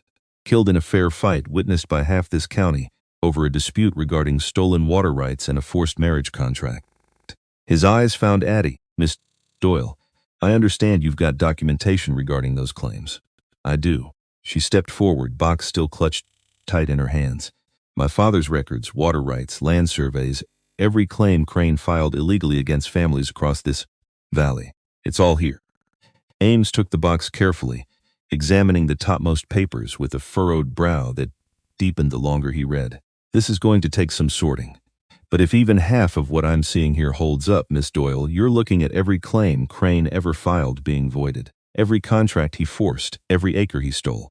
And the marriage contract, Addie said, voice steady despite everything. The one binding me to him void the moment he drew his last breath, Ames confirmed, was never legal to begin with, way I understand the law. A dying man forced into signing under duress. That contract shouldn't have held water from the day it was written. Pruitt was found 2 hours later, hiding in the back room of his own land office, trying frantically to burn a stack of records before Sheriff Ames's deputies could reach them. He didn't resist arrest. I only did what Crane told me, Pruitt said, voice cracking. He's the one who wanted the Doyle land cleared out. Quiet. I just handled the paperwork. You forged a deed, Ames said flatly. Sold stolen property to a desperate man who had no way of knowing better. That's not paperwork, Pruitt. That's fraud. And it's going to be treated as such. The circuit judge arrived in Larkspur Hollow 11 days later, a lean, gray-haired man named Judge Halloran, whose reputation for honesty, Nate's information proved, had not been exaggerated. He set up court in the same small building that usually served as the schoolhouse. Chalk dust still clinging to the corners of the room, and worked through the mounting stack of claims with a patience that surprised most everyone who came expecting territorial justice to move as slow and crooked as it always had before. He read every page of Cornelius Doyle's papers himself, twice through before calling Addie forward to testify to their origin and authenticity. Your father kept meticulous records, Miss Doyle, Halloran said, peering at her over a pair of wire spectacles. Wish more men in this territory shared that particular virtue. Would make my job considerably easier. He believed the truth was worth protecting, Addie said, standing straight and unflinching before the makeshift bench, even when protecting it cost him everything else. Seems it very nearly did. The judge's expression softened just slightly. For what it's worth, Miss Doyle, the territory owes your father a debt it can never properly repay. I intend to see that what remains of it gets settled as thoroughly as the law allows. Holt watched from the back of the room, chest tight with something that wasn't quite pride and wasn't quite relief, but sat close to both. Watched Addie stand there, unbowed, answering every question put to her with the same steady clarity she'd carried since that first night in the cabin doorway, and thought, not for the first time, that this was exactly the kind of reckoning Cornelius Doyle would have wanted for his daughter. Not vengeance. Just finally to be believed. 3 days later, going through the last of the papers recovered from Pruitt's office alongside Sheriff Ames, the final piece surfaced, the one none of them had been looking for. A letter, buried deep in Crane's own private correspondence, seized from his study during the investigation. Written not by Crane, but to him from an address in the territorial capital, signed only with a company seal none of them recognized. Ames read it over twice, his expression growing steadily grimmer with each pass. Silas Crane, he said slowly, wasn't working alone. Not really. This letter's from a mining concern out of the capital, Ironvale Consolidated. Looks like they'd been financing Crane's whole operation for the better part of 3 years. Buying up water rights, forcing out landowners, clearing the whole valley quiet and steady, one family at a time. Crane wasn't the top of this. He was just the man doing the dirty work close to the ground. Addie went very still. There's someone bigger behind all of this. Looks that way, Ames admitted. This letter alone isn't enough to charge anybody at Ironvale directly. But it's enough to know the fight your father started, Miss Doyle. It might not be finished yet, not entirely. Then we'll be ready, Holt said, finally quiet but certain. Whatever comes next. The formal proceedings took the better part of a month. Crane's claim, one by one, were reviewed and voided under the circuit judge's careful eye. The same Judge Nate had first mentioned, a man whose reputation for honesty proved, blessedly, to be exactly as advertised. Land was returned to families who'd nearly lost it, water rights restored to their rightful claims, decades of quiet theft finally, painstakingly undone. Addie's own claim was among the first settled. The Doyle land, fully hers now, free and clear, every shadow of Crane's forced contract, erased from the record as though it had never been signed at all. The widow from near the county line came to the courthouse the day her own claim was restored, a thin, weathered woman named Ruth Anders who had spent 3 years believing her husband's land was simply lost, gone the way so many things went in this territory, quietly and without recourse. She found Addie afterward on the courthouse steps and took both her hands without a word of introduction needed. "Heard it was your father's papers that did this," Ruth said, voice thick. "Heard you're the one who kept fighting when everybody else had long since given up." "Wasn't just me," Addie said. "Wasn't ever just me. Don't matter how many hands carried it." Ruth's grip tightened, fierce and grateful. "Matters that somebody did. My boys have got a home again because of it. That's not a small thing, whatever you want to call it." Addie didn't have an answer ready for that. Just nodded, throat tight, and let the woman's gratitude sit where it needed to sit, unhurried, unrushed by any need to make herself smaller than the moment deserved. Holt watched the exchange from a few steps back and thought, not for the first time, that this was the truer measure of everything they'd fought for. Not the land alone, not even the justice of it. But this, a woman who'd spent her whole life being underestimated, standing now on a courthouse step, watching the proof of her own worth reflected back at her in another person's tears. Pruitt's trial came next, quick and unambiguous. He was sentenced to the territorial prison. His land office shuttered for good. Amos Tate stood trial too, though his sentence came lighter, tempered by testimony from half the clearing who'd witnessed the moment he turned his gun against his own former ally to save a man he barely knew. "Doesn't undo 11 years, he told Holt quietly, the day before his sentencing, both of them standing outside the small courthouse in the thin autumn light. "Doesn't undo what I let happen to your brother. But the judge seemed to think it counted for something, that I finally did the right thing when it mattered most." "It counts for something to me too," Holt said, and meant it, fully, without reservation. "Because a man who spends 11 years choosing wrong doesn't often find the courage to choose right at the one moment it costs him everything." "Your brother would have been glad to know it mattered," Amos said, "for whatever that's worth." "It's worth a great deal," Holt said, "more than you know." They shook hands there in the thin light. Two men who'd started as strangers on opposite sides of a tragedy, standing now on the same uneasy, hard-earned ground of something close enough to reconciliation.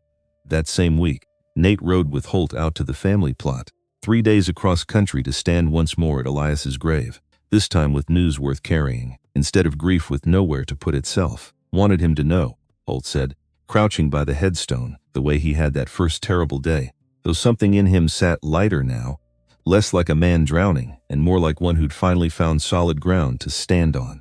"Crane's dead," answered for it in the end, slow as it was getting there.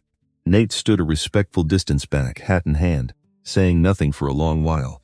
"Knew your brother near 10 years, he said finally. "Man like that doesn't come along often. Stubborn as bedrock, but fair. Never once asked more of another man than he asked of himself." He looked toward the horizon, something distant in his eyes. "Reckon he'd be prouder of you today than he ever let on being back when you two were young enough to still be arguing about who worked harder." Holt felt something loosen in his chest, an old familiar ache easing just slightly for the first time in longer than he could measure. "He'd have liked Addie," Holt said quietly. "Would have teased me something fierce about it probably, but he'd have liked her, no probably to it." Nate's mouth curved, warm and certain. Man who spent his whole life standing his ground would have recognized a woman doing the same thing from a mile off, would have called it the finest thing you ever did likely, choosing to stand next to somebody instead of alone. They stayed a while longer, the wind moving soft through the grass, and when they finally rode away, Holt didn't look back this time the way he had before. Didn't need to. The grief hadn't left him, not entirely, and he suspected some piece of it never fully would. But it rode alongside him now instead of behind, a weight he'd learned, slowly and at great cost, how to carry without it breaking him. Winter came early that year, first frost settling over the valley, while the last of the legal proceedings were still working their slow way through the territorial courts. Holt spent those cold months rebuilding, not the ranch he'd lost. That chapter closed for good, but something new entirely, raised board by board on Addie's land with his own 2 hands, and whatever help Nate's leg would allow him to offer. Addie worked alongside him most days, sleeves rolled despite the cold, refusing every suggestion that she might sit this labor out and let him handle it alone. "This is my land," she reminded him, more than once, hauling lumber with the same steady competence she'd shown that very first morning he'd watched her carry water up from the creek. "Be strange to sit indoors while somebody else builds on it. Wouldn't dream of asking you to," he said. And he meant that too. Had learned these past months never to mistake her strength for something that needed managing or softened around the edges. She was exactly as capable as she'd always insisted she was. He'd simply had to learn slowly to actually see it. The work itself took shape slow and steady through those cold months. First the frame raised board by board against a sky the color of iron. Then the walls, thick enough to hold back whatever winter still had left to throw at them. Nate couldn't manage the heavy lifting anymore, not with his leg the way it was. But he found other ways to make himself useful, keeping the fire going, keeping the coffee hot, filling the long working days with stories about cattle drives and Elias and a territory that had looked very different before men like Silas Crane started carving it up for themselves. Some evenings, when the cold drove them indoors early, Addie would read aloud from her father's old books by the fire, and Holt found himself listening less to the words themselves than to the sound of her voice carrying them, steady and unhurried, filling a cabin that had once, not so long ago, felt like the emptiest place he'd ever stood. Sheriff Ames rode out twice that winter with updates on the slow-turning wheels of territorial justice. The Ironvale letter had been forwarded to marshals in the capital, he reported, though the company's lawyers were already working hard to bury the connection under enough paperwork to choke a courthouse. 2 more families had come forward with claims. Once word spread that Crane's crimes were finally being taken seriously, their land added to the growing list awaiting restoration. Slow business, justice, Ames admitted, warming his hands by their fire one bitter evening in late January. Slower than any of us would like. But slow's not the same as stop. No, Addie agreed. It's not. It was Nate, of all people, who finally said the thing neither of them had quite worked up the nerve to say plain. You two going to keep circling each other like nervous colts, he said one evening, settled by the fire with a cup of coffee he'd been nursing for the better part of an hour. Or are you going to actually say what's obvious to every soul in this territory who's watched you two these past months? Addie went faintly pink. Holt found something suddenly very interesting about the fire. Don't know what you're talking about, Holt said. Course you don't. Nate's grin was pure mischief, despite the ache clearly still sitting in his bad leg. Man rebuilds a whole cabin by hand, works dawn to dusk beside a woman who could have sent him packing a dozen times over, and chose instead to keep him close. And somehow that man doesn't know what I'm talking about. He shook his head, chuckling low. Elias would have had something to say about that kind of foolishness. Probably something a good deal less polite than what I'm saying. Addie laughed despite herself, the sound warm in the small firelit room. He's not wrong, you know. About the foolishness part. No, Holt admitted slowly, looking at her now instead of the fire. I don't suppose he is. He found her alone the following evening, out by the creek that had cost so much and meant so much to so many people before ever settling, finally safely into her keeping. Been thinking, he said, coming to stand beside her. Dangerous habit. Been thinking, he continued, undeterred by her small, teasing smile, about everything that had to happen to bring me to this creek. Losing the ranch, losing Elias, riding 4 days into a stranger's tragedy without any idea what I was walking into. He shook his head slowly. Never would have chosen any of it given the choice.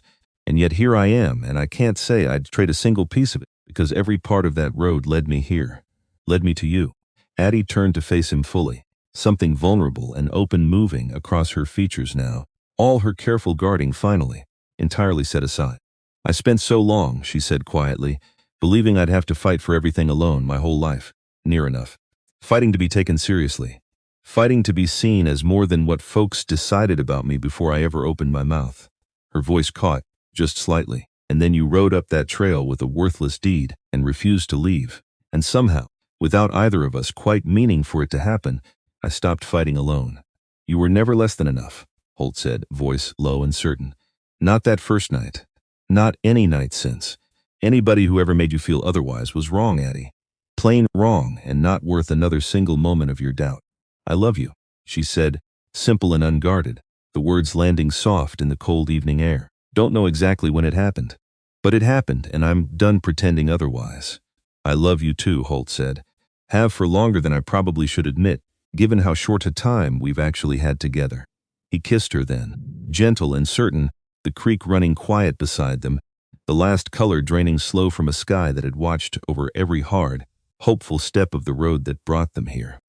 Spring came green and generous, that following year, the valley healing the way land does after a long, hard winter, new growth pushing up steady through soil that had seen more than its fair share of grief. The cabin stood finished now, sturdier and larger than the one Holt had first ridden up to, with a stolen deed and no idea what waited behind its door. A porch wrapped the front of it, wide enough for 2 rocking chairs, set close together in the evenings. A garden Addie had planted stretched green and orderly along the south wall, the same careful competence she brought to everything else in her life, now turned towards something that could simply grow, unthreatened, unclaimed by anyone who meant her harm. Nate had taken to spending most evenings there too, his leg no better but his spirit considerably lighter than the broken-down man. Holt had first met in that weed-choked yard months before. He'd become something like family, in the easy unspoken way that sometimes happens between people who've fought the same hard battle and come out the other side of it together. A young woman from Larkspur Hollow rode out to the cabin that spring too, unannounced, standing awkward and certain at the yard until Addie noticed her and waved her in. Her name was Sarah, barely 20, heavyset and clearly self-conscious about it, the kind of young woman Holt suspected had heard every unkind whisper this territory had to offer about a body that took up its own honest share of space. "Folks say you're the one who stood up to Silas Crane," Sarah said, twisting her hands together. "Say you never once apologized for any of it. Not the land, not the fight, not," she hesitated, "not for how you look either. Everybody always expects to apologize for that." Addie set down the tools she'd been working with and studied the young woman a long, careful moment. "Nobody's owed an apology for existing exactly as they are," she said finally. "Took me most of my life to believe that plain enough to say it out loud. Don't let it take you as long as it took me." Sarah's eyes went bright, and something in her shoulders straightened that hadn't been straight when she'd ridden in. "How'd you learn it?" she asked. "Believing it. I mean, not just saying it. Found somebody who never once made me feel like I needed to shrink myself to be worth standing beside." Addie's gaze drifted briefly toward Holt, working at the far end of the yard. "And a woman in town, long before that, who taught me kindness doesn't cost a person anything, and cruelty never once made anybody richer for spending it." She turned back to Sarah, something warm and certain in her expression now. "You'll find your own version of both, if you keep your eyes open for it. World's got more decent people in it than the loud, ugly ones would have you believe." Before she rode out, Sarah lingered a moment at the edge of the yard, looking back at the cabin, the garden, the whole quiet, hard-won life Addie and Holt had built out of everything that had once tried to break them. "Can I come back sometime?" she asked. "Not for anything in particular, just to sit a while maybe. Learn how you did it." "Doors open," Addie said. "Always will be for anybody who needs to remember their own worth doesn't depend on what other folks decide to see when they look at them." Sarah left that evening with her chin held a little higher than when she'd arrived, and Addie stood watching her go with an expression Holt had come to recognize well. Quiet satisfaction, the particular peace of a person who had finally found a way to hand forward everything that had once been so hard-won for herself. "You've got away with people who need it most," Holt said, coming to stand beside her as the dust of Sarah's departure settled back into the trail. "Learned it from watching who showed me the same kindness, back when I needed it most." Addie leaned into him, easy and unhurried. "Seems only right to keep the debt moving forward, instead of letting it end with me."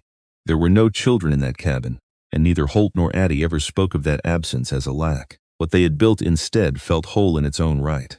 Two people who had chosen each other freely, without desperation, without the frantic need some folks carried to fill every silence with something more. Just steady, quiet partnership. Just the daily, unremarkable miracle of two grown people choosing, again and again, to build something worth having. Sheriff Ames rode out that spring with news that the investigation into Ironvale Consolidated had finally begun in earnest. Territorial marshals now involved, the paper trail Addie's father had so carefully preserved proving to be only the first thread in a far larger unraveling. "Might take years," Ames admitted, seated on their porch with a cup of coffee. Addie had pressed into his hands the moment he arrived. "Company like that doesn't fall in a single season, but it started and it's not going to stop now that it has." "Good," Addie said simply. "Let it take as long as it needs to." Holt, standing beside her, felt something steady settle in his chest at those words. Not fear of what still lay ahead, but a quiet, hard-earned confidence that whatever came, they'd meet it the same way they'd met everything else. Together. That evening, with Ames gone and Nate settled by the fire, Holt and Addie sat together on the porch, watching the last light fade gold and soft across the land that had cost them both so much and given them, in the end, so much more. He took her hand, weathered and strong and entirely her own, and held it easy in the quiet. "You ever think about how close we came to never meeting at all?" he said. "If Pruitt had sold you a different cabin, if I'd ridden a different direction out of that bank." "I try not to," she admitted, a small smile touching her mouth. "Makes my chest go tight, thinking how easily it might not have happened." "Mine too." They sat together a while longer, saying nothing more, needing nothing more. Just the porch, and the fading light, and the steady, unshakable presence of each other close by. Somewhere behind them, the cabin stood warm and lit against the coming dark, not the empty shelter Holt had once imagined riding toward 4 desperate days from a life that had fallen apart beneath him, but something far better than he'd ever thought to hope for. A home chosen freely, built together, worth every hard mile it had taken to arrive here. And beyond the porch, beyond the pines standing dark against a violet sky, the land stretched wide and quiet and finally, fully at peace, hers and his, and theirs together for as long as they both had breath to hold it.